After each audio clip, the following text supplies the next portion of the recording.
Desde que Bolsonaro perdeu as eleições da presidência do Brasil, que as notícias sobre a realidade brasileira foram desaparecendo da comunicação social portuguesa. E não é uma coincidência. E tanto não é coincidência que é exatamente o mesmo método que a comunicação social portuguesa utiliza para a realidade norte-americana.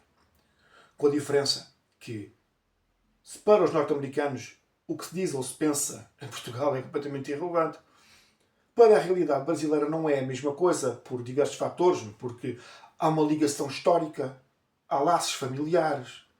Os brasileiros veem muito Portugal como uma entrada para a União Europeia e para o continente europeu.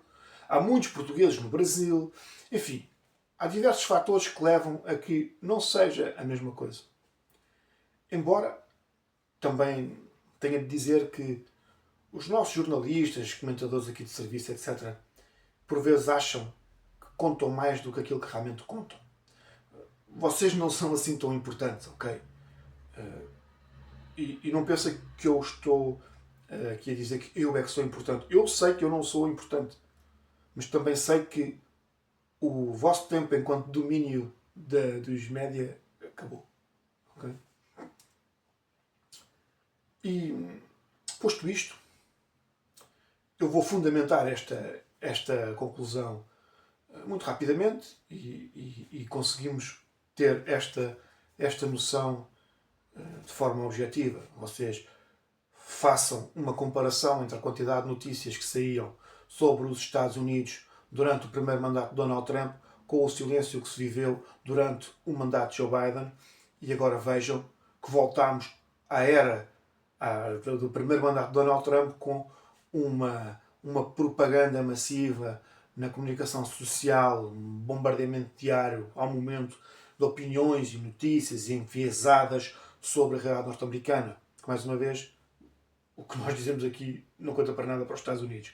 E o mesmo fenómeno aconteceu com Bolsonaro. Durante os 4 anos de Bolsonaro nós tivemos um bombardeamento total da comunicação social portuguesa, com notícias enviesadas, opinadores enviesados sobre Bolsonaro, e desde que Lula venceu as eleições há um silêncio absoluto, anda tudo bem, não acontece nada do Brasil e o Banco Master não existe.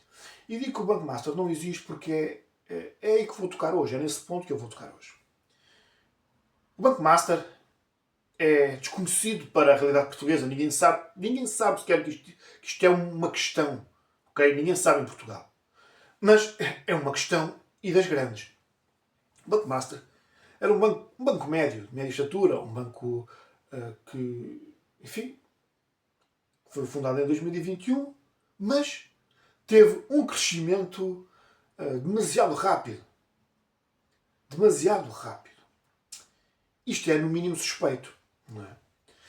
Então, o que é que se descobriu? Descobriu-se que o crescimento deste banco se devia a produtos financeiros de alta rentabilidade. E quando digo alta rentabilidade era mesmo absurda. Era esquisito demais. Demasiado duvidoso. E vamos lá ver. O rombo, para termos um bocado a noção do tipo de rombo que estamos a falar, não é? Que este escândalo terá um prejuízo à volta dos bilhões de reais. Okay? Bilhões. E atingiu cerca de 800 mil pessoas.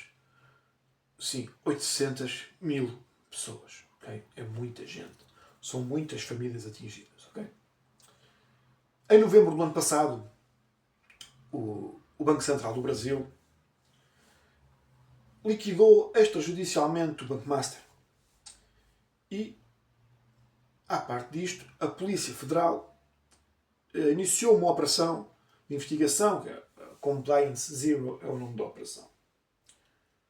O dono do banco é um senhor chamado Daniel Vorcaro. E o senhor Daniel Vorcaro foi detido. E foi detido a fazer o quê? Foi detido a tentar fugir do Brasil. Agora vamos às partes ainda mais engraçadas. Ou não, depende da forma como queiram olhar para o caso. O relator do caso no STF foi um senhor chamado Dias Toffoli, que era o ministro Dias Toffoli.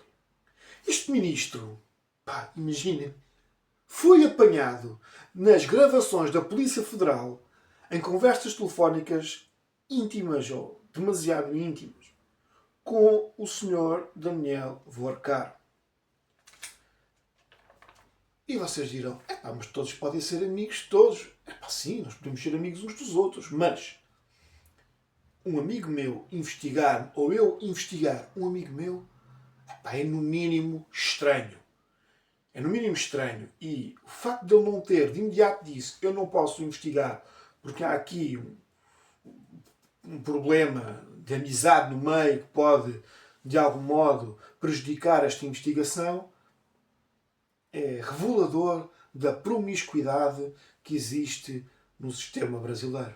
Eu não estou a dizer que o sistema português é muito bom. Não é.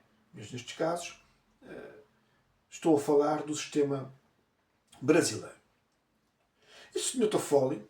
Toffoli, alegadamente terá até lucrado uns milhõesitos com o Sr. Varcar. Há quem diga que serão à volta de 20 milhões. E o Sr. Ministro do STF, Sr. Toffoli, quando foi apanhado e quando isto se tornou demasiado evidente, renunciou. Mas eu, quando vejo estas renúncias, estes afastamentos voluntários, quer dizer, cai quem quer. Provavelmente terá sido convidado a renunciar voluntariamente. Não é? É daquelas coisas. É política. Vocês sabem quem é que nomeia os... Vocês sabem quem é que nomeia os ministros do STF? Faz ideia?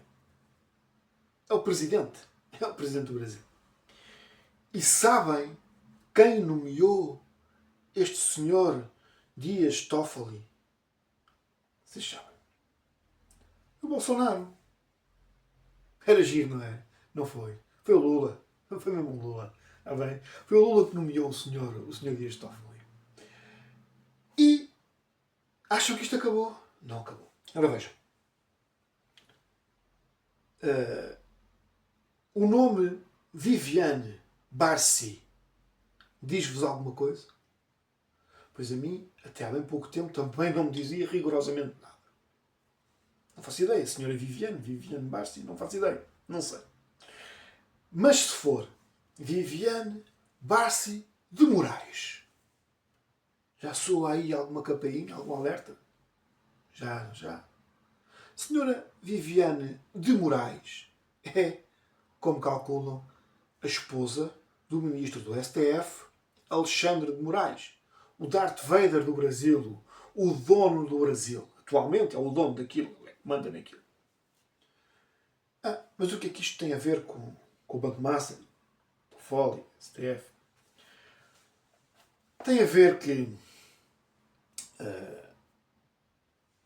o escritório da advocacia da senhora Viviane de Moraes, da esposa de Alexandre de Moraes, prestou serviços ao Banco Master que foram até para lá da liquidação do banco. Isto a troco de cerca de 130 milhões de reais. Okay? 130 milhões de reais. E vocês veem aqui a imensa promiscuidade e a lata, o descaramento desta gente. Eles nem escondem. É tão ridículo que eles não se importam de passar pelo ridículo. Supostamente compensa. Temos um banco fraudulento que causa um rombo de bilhões, prejudica cerca de 800 mil pessoas, um ministro do STF, amigo do dono desse banco, dono esse que tentou fugir do Brasil quando estava a ser detido, estava a tentar fugir, mas dono esse, que era amigo do ministro, que foi fazer a sua investigação, não é? Depois, quando é descoberto, o ministro tem de sair, voluntariamente, claro, mas também o ministro que terá, alegadamente, lucrado alguns 20 milhões de reais com o dono do Banco Master. Vamos a ver, o Banco Master era cliente do escritório de advocacia da senhora Viviane de Moraes, esposa de Alexandre Moraes, também ministro do STF, que foi e que é também o presidente do TSE, não é uma coincidência, não é muito poder, e até para lá da liquidação do banco, este escritório teve uns contratos de prestação de serviço de cerca de 130 milhões de reais. E vocês acham isto normal? Acham isto normal? E, honestamente, não sei. Eu posso estar errado. Enfim, e admito que sim. E tudo o que eu estou aqui a dizer pode estar errado. Okay? Admito que sim. Está tudo bem, mas não me parece que esteja assim tão errado. Não me parece de todo. Mas enfim, é o que temos, não é? Obrigado por terem assistido ao vídeo. Vou-vos pedir que subscrevam o canal, que deixem os vossos gostos, os vossos comentários e que assistam aos vídeos, porque o que passa aqui não passa na televisão. Obrigado e até um dia.